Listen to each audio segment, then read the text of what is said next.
എല്ലാവർക്കും നമസ്കാരം. ഇന്ന് നമ്മൾ പെട്ടെന്ന് തന്നെ ചെയ്യാൻ പറ്റുന്ന ഒരു പൈനാപ്പിൾ അച്ചാറാണ് ചെയ്യുന്നത്. അതിനായിട്ട് ഞാനിവിടെ ഒരു പൈനാപ്പിൾ എടുത്തിട്ടുണ്ട്. ഏകദേശം 1 കിലോൻ്റെ അടുത്തുള്ള ഒരു പൈനാപ്പിളാണ്. അതതിൻ്റെ തൊലിയൊക്കെ കളഞ്ഞ് കട്ട് ചെയ്തെടുത്തപ്പോൾ 1/2 കിലോ കൂട്ടിയാൽ മതി. ഏകദേശം അത്രേ ഉണ്ടാവുള്ളൂ. അതുപോലെ നമുക്കിതിലേക്ക് ഇഞ്ചി, വെളുത്തുള്ളി, പച്ചമുളക്, കറിവേപ്പില വേണം. ഞാനിപ്പോൾ ഇവിടെ ഒരു ചെറിയ പീസ് ഇഞ്ചി എടുത്തിട്ടുള്ളൂ. ചെറിയ പീസ് ഇഞ്ചി മതി നമുക്കിതിലേക്ക്. അതുപോലെ തന്നെ വെളുത്തുള്ളി, വലിയ ടൈപ്പ് വെളുത്തുള്ളി 6 അല്ലി എടുത്തിട്ടുണ്ട്. പച്ചമുളക് ഒരു 3 പച്ചമുളക് എടുത്തിട്ടുണ്ട്. നല്ല എരിവുള്ള ടൈപ്പ് പച്ചമുളകാണ്. അപ്പോൾ അതുകൊണ്ട് ഞാൻ മുളക് പൊടിയുടെ അളവ് കുറച്ചേ ചേർക്കുന്നുള്ളൂ. അപ്പോൾ നിങ്ങളുടെ ഇഷ്ടത്തിന് എരിവൊക്കെ മാറ്റം വരുത്തി കൊടുക്കുക.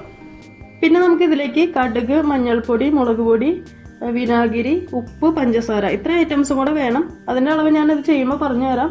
ഒരു പാൻ വെച്ച് ചൂടാക്കുക. എന്നിട്ട് നമുക്ക് അച്ചാർ ഉണ്ടാക്കാനായിട്ട് തുടങ്ങാം. ചൂടായ പാനിലേക്ക് നമുക്ക് എണ്ണ ഒഴിച്ചു കൊടുക്കാം. ഏകദേശം ഒരു 1/4 കപ്പിനടുത്ത് എണ്ണ ഒഴിച്ചു കൊടുക്കുക.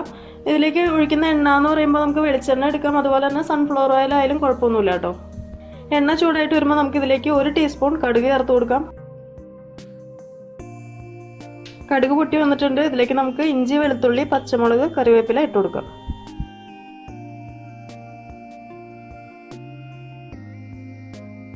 അങ്ങനെ നമ്മുടെ ഇഞ്ചിയും വെളുത്തുള്ളിയും പച്ചമുളകൊക്കെ മൂത്ത് വന്നിട്ടുണ്ട്. അധികം ചുമന്നൊന്നും പോകണ്ട.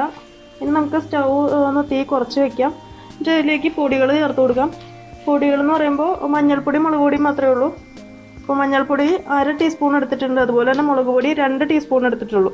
അപ്പോൾ ശരിക്കും നമുക്കിതിലേക്ക് ഒരു മധുരമായിട്ടുള്ളൊരു പിക്കിളാണ് നമ്മളിപ്പോൾ ചെയ്യാൻ പോണത്. അപ്പോൾ അതുകൊണ്ട് എരിവ് അധികം ചേർക്കണമെന്നില്ല.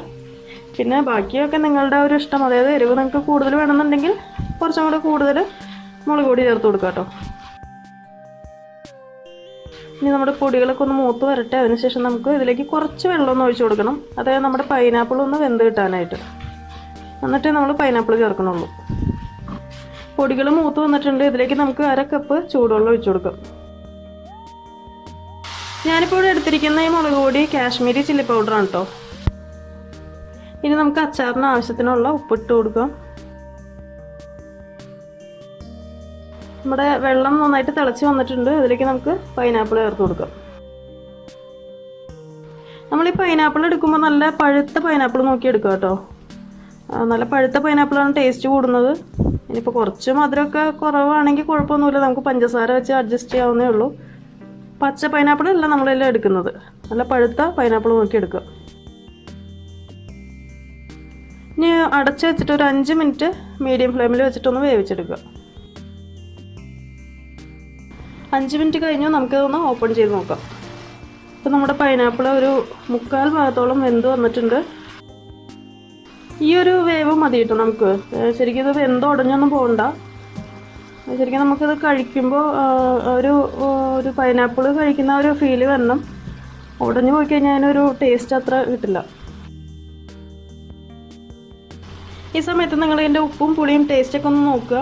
കാരണം നമുക്ക് ഇതിലിപ്പോൾ എന്തെങ്കിലും ചേർക്കാനുണ്ടെങ്കിൽ ഈ ഒരു സമയത്ത് ഇട്ട് കൊടുക്കണം. അതായത് ഉപ്പൊക്കെ പോരാന്നുണ്ടെങ്കിൽ ഇട്ട് കൊടുക്കുക. അതുപോലെ തന്നെ മുളക് പൊടിയുടെ അളവൊക്കെ കുറവാണെങ്കിൽ അതിനനുസരിച്ചിട്ട് മാറ്റം വരുത്തി കൊടുക്കുക. അപ്പോൾ ഞാൻ ടേസ്റ്റ് ചെയ്ത് നോക്കി. അപ്പോൾ നല്ല പുളിയുണ്ട്. അപ്പോൾ അതുകൊണ്ട് ഞാൻ ഇതിലേക്ക് വിനീഗർ ഇപ്പോൾ ഞാൻ ചേർക്കുന്നില്ല. അപ്പോൾ നിങ്ങളെടുക്കുന്ന പൈനാപ്പിൾ ഈ ഒരു സ്റ്റേജ് ആകുമ്പോൾ, അതായത് ഇങ്ങനെ മുളക് പൊടിയൊക്കെ ഇട്ടിട്ട് 5 മിനിറ്റ് കുക്ക് ചെയ്തതിന് ശേഷം ടേസ്റ്റ് ചെയ്ത് നോക്കുക. അപ്പോഴാണ് ആ പുളിയൊക്കെ ശരിക്കും നമുക്ക് അറിയാൻ പറ്റുള്ളൂ. ഇപ്പോൾ പുളി ഉണ്ടെങ്കിൽ വിനീഗർ നിങ്ങൾ ചേർക്കണമെന്നില്ല. പുളി ഇല്ല എന്നുണ്ടെങ്കിൽ വിനീഗർ കുറച്ച് ചേർത്ത് കൊടുക്കുക. അതായത് പുളിക്കനുസരിച്ചിട്ട് നിങ്ങൾ ടേസ്റ്റ് ചെയ്തിട്ട് കുറേശ്ശെ ഒഴിച്ചു കൊടുത്താൽ മതി.